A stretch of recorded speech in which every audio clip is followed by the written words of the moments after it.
Hola, buenas. No se me duerman, por favor, sobre todo, no se me duerman, no decaiga la cosa. Gallardía ante todo. Estamos acercándonos al final de los podcasts sobre Bryce Echenique, pero todavía no puedo dejarlo porque está ocupando mi vida. No sé si me explico.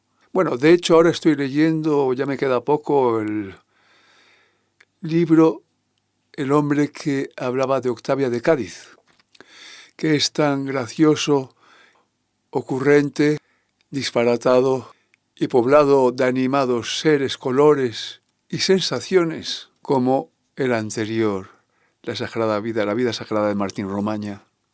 Y debo decir que de alguna manera este hombre que estaba de profesor de literatura y al mismo tiempo escribía a menudo cuando no estaba bebiendo, él mismo dice que cuando supo que podía vivir solo de los libros escritos, no de la docencia, dejó la docencia y se fue para España tras 20 años en Francia, porque él adoraba España, es decir, que venía a menudo aquí desde un principio, es lógico.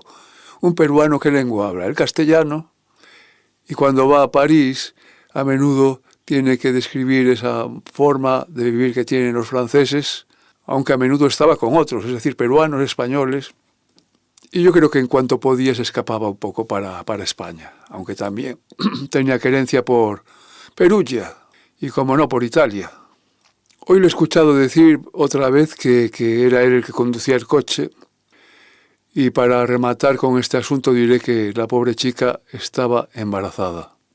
En sus entrevistas él bromea, por supuesto mucho tiempo después, sobre el hecho de que en la familia tenían miedo de que, como en el libro de García Márquez, acabara saliendo por el endemismo familiar, pues un hijo con cola de cerdo. Y que hacían sus cuentas y él dijo a la entrevistadora, y es que si yo iba a tenerlo, yo me tocaba a mí. La entrevistadora dice, no, por Dios, no digas eso, jajaja. Bueno, lo cierto es que su padre estaba casado con una sobrina de él, de solo 15 años. Y de hecho, no sé si es causa y consecuencia o no, pero podría serlo, el hijo mayor era sordomudo y discapacitado gravemente. Él en sus entrevistas se pone en la piel de los padres porque él se fue de allí cuando tenía pues unos 20 años, se fue del Perú para no volver a vivir allí, y él dice que probablemente el padre ya tenía puestas las esperanzas en él porque luego había otro hermano pero no le gustaba hacer nada. Tenía puestas las esperanzas en él, pero él salió rana también porque se dedicó a la escritura y encima se fue. El padre lo entendió in extremis ya cuando se estaba yendo. Y como he dicho en otra ocasión, pues al acabar porque él se fue con una beca a Francia, que le ayudó la madre a conseguirla también, y cuando acabó ese año, pues tenía el pasaje de vuelta, pero lo vendió y se fue a Perugia a intentar dedicarse a la escritura, en donde al conseguir él ver que estaba consiguiendo, valga la redundancia, la repetición, pues escribir, que tenía un seguimiento, que era capaz, se emocionaba. A menudo habla de sus arrebatos de emoción. Por ejemplo, cuando estaba años después invitado en un yate o algo parecido con Fidel Castro, Felipe González, García Márquez, etc., le daban lloreras. Y bueno, es un hombre que es muy curioso porque no pasa a hacer discursos racionales desde arriba sobre cómo eran las cosas, sino que lo cuenta desde lo pequeño, y tú fácilmente lo deduces porque está claro que está hablando de una cosa.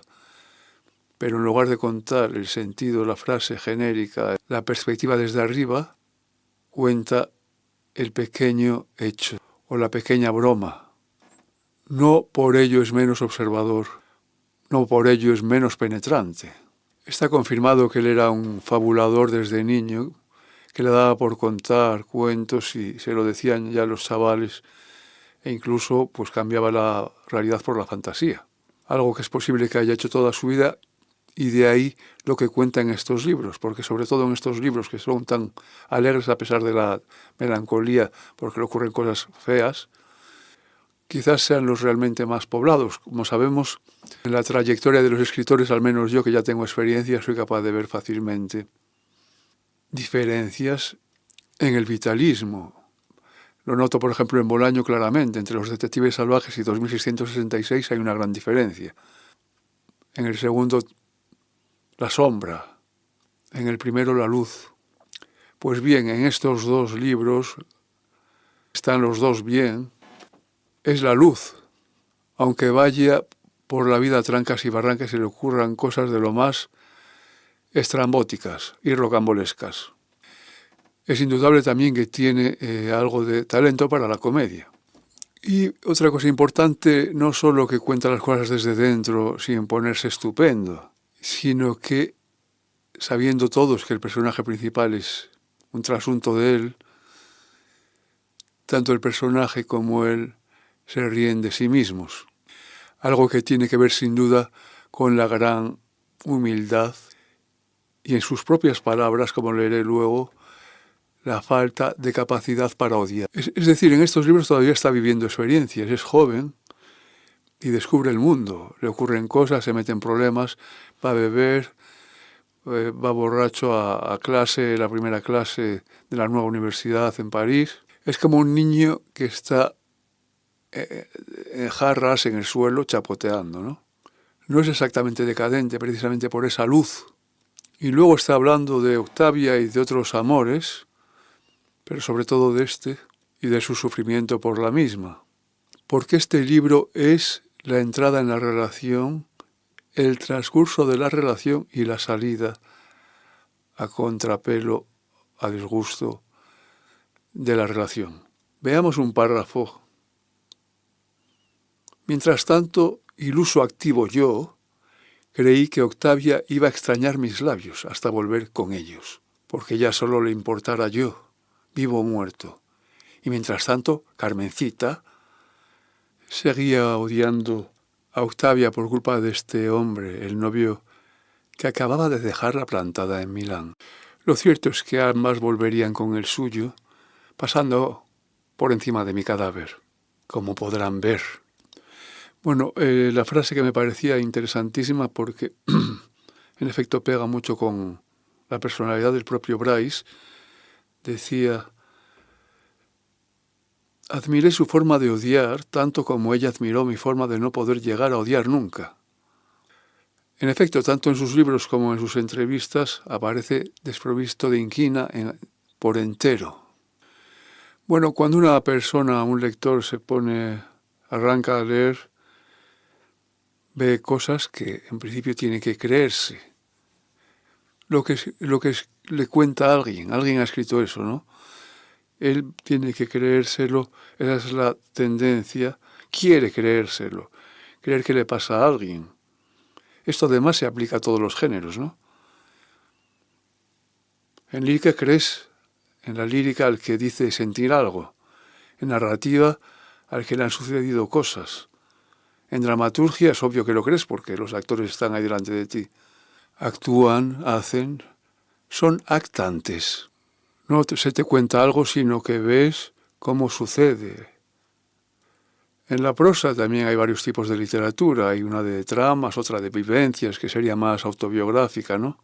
Entonces ahí es cuando el lector lo asocia más a la vida del autor, a su biografía. Y lo va a creer. Va a ser difícil que deslinde lo que es un narrador de lo que es la verdadera vida del autor.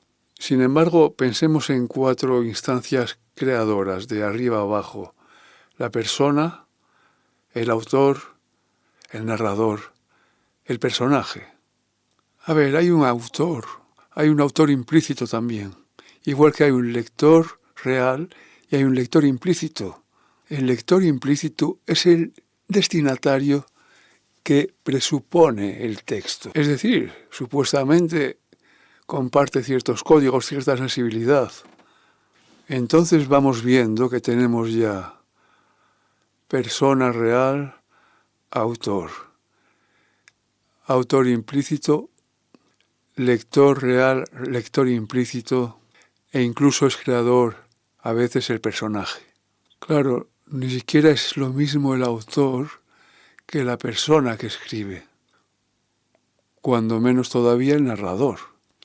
Narradores puede haber muchos, y es más, puede haber algunos supeditados a otros. Puede haber varias voces. El lector implícito de Rayuela, por ejemplo, ¿cómo sería? Pues quizás sería un lector culto, dado que hay muchas referencias culturalistas, activo, porque no le da todo mascado y además hay juegos y cambios. La estructura no es tan previsible y además debe aceptar ambigüedad y debe aceptar momentos estáticos. Se convierte casi en un coautor. El personaje en principio, ¿qué es? No es una instancia creadora a priori, pero puede serlo. A priori lo que es un producto del discurso. Pero en novelas como Rayuela, Horacio Oliveira o Morelli hacen más que eso. Piensan la novela dentro de la novela. Se reflexiona sobre cómo debería escribirse una novela. Y también desestabilizan al narrador. Por ejemplo, Oliveira parece pensar por encima de la voz que lo cuenta. Y cuidado, daos cuenta que ya hemos hecho 3 referencias sin querer a Unamuno. Unamuno escribió cómo se hace una novela. Unamuno hace que los personajes, cogiendo a Pirandello, se rebelen contra su creador en Niebla, pero que era unibola, es decir, un derivado de novela, un neologismo, con lo cual introduce también el discurso genérico. ¿Qué pasa? Que a lo mejor era más retórico en Unamuno y en cambio en el caso de Cortázar hace esta rebelión, no rebelión, sino inflexión, pues más real, hasta tal punto que a veces no se distingue entre narrador y conciencia del personaje, hasta tal punto que sus reflexiones participan en la estructura del significado. Por supuesto, nunca va a sustituir al narrador. Es imposible, dado que nosotros ponemos esa instancia como directamente dependiente del autor, pero sí que hace como de mediador creativo dentro del sistema. El narrador es el que se pone el uniforme de contar algo, pero ya está dentro de esa materia narrativa, ¿no? Y como decía yo antes, el lector quiere creer lo que ocurre. Y a menudo quiere creer que lo que cuentan, obviamente, a no ser que esté hablando de una persona que no tiene ninguna relación con el autor, pues que lo que le cuentan le ha ocurrido de alguna manera al autor. A ver, la autobiografía de una manera o de otra está en toda la literatura. Incluso si se hablara de acciones que no tienen nada que ver con el autor, ni los nombres, ni los lugares, ni nada, algo habría que el autor está trasvasando de manera indirecta, a lo mejor inconsciente. Pero claro, es un constructo diferente a lo real. Como dije, que dice Bryce, la realidad estorba la ficción. O como dijo el otro francés, la literatura es una bella mentira. Pues posiblemente, precisamente el hecho de preguntarte si le ocurrió o no le ocurrió, hace que crezca el interés. Igual que en las páginas web, parece que te ponen fácil el recorrido, pero no, lo hacen a propósito difícil para que pases tiempo en ese mapa de la web, en su territorio. El preguntarte si le habrá pasado a esto, o no le habrá pasado a esto, hace que te apasiones más. Y no olvidemos que Capote, del cual he leído un libro de cuentos ahora maravilloso, quizás es lo mejor que ha escrito. Capote dijo que la literatura era cotilleo, punto de vista muy diferente a la conclusión de Sartre, que decía que la literatura es esencia. Bueno, y cuidado, porque la lírica, al hablar de lo más íntimo del yo lírico, entra, si tenemos que pensar en cotilleo, entra más a fondo. En ella se vierten sentimientos profundos, intimidades. Lo que pasa es que no se hace tanto en forma de hechos como en forma de sensaciones, de sentimientos, de anhelos. Diríamos que es una corriente profunda.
Vale, Bryce Echenique tiene la cualidad de poder hacer de la realidad que cuenta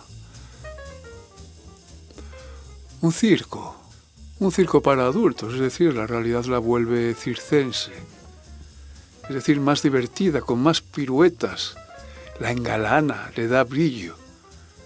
Se trata de una literatura realmente entretenida. Posiblemente quiso desde un principio que nadie se aburriera. Los personajes y los hechos que les ocurren forman una especie de magma.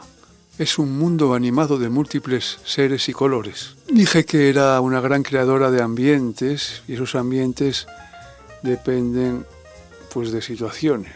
Y esas situaciones dependen de interacciones entre los personajes, que por tanto tienen que ser óptimas y además se dan a través del diálogo sobre todo. Él habla a menudo de que Cortázar es uno de sus ídolos, que le influyó, no como su amigo Julio Ribeiro, y de él coge, por ejemplo, la oralidad y el humor. Yo diría que también los juegos, porque él hace bastantes juegos sobre códigos, sobre palabras, pero no juegos estructurales, sino juegos en el discurso, ¿no? Y las referencias culturalistas de Bryce Echenique son menos grandilocuentes que las de Cortázar. No es el jazz, sino el bolero. No son los pintores abstractos, etc. No es Freud.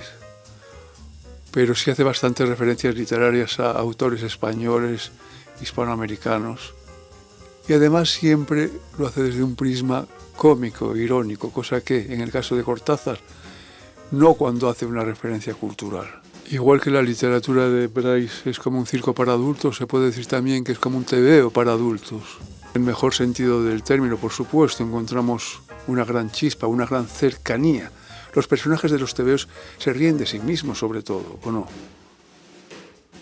No se suben a un pedestal. Y si se suben, se van a caer o se van a reír los demás de ellos. Se ríen de sí mismos. Bryce Echenique se quita muchas máscaras, aunque cuidado, puede tener otras que no se notan, pero las tiene. Pero al menos él desmonta, a través de él además, el constructo social de una individualidad que tiene que ser respetable y digna y discreta. Él parte del fracaso y de lo rocambolesco, y siempre con un lado cómico. Seguro que Sabina, que dice que en los aeropuertos no estaba nunca aburrido o se sentía solo porque tenía libros, seguro que muchas veces esos libros eran de Bryce. Porque Bryce hace todo más alegre, la vida más hermosa. Y por supuesto está el humor, y el humor de Sabina también. Es algo que los une. No hace falta recordar que eran amigos de farra, aunque no creo que se viera muy a menudo, aunque sí, cuando estaba en Madrid Bryce Echenique, que fueron muchos años, seguro que se vieron bastante a menudo.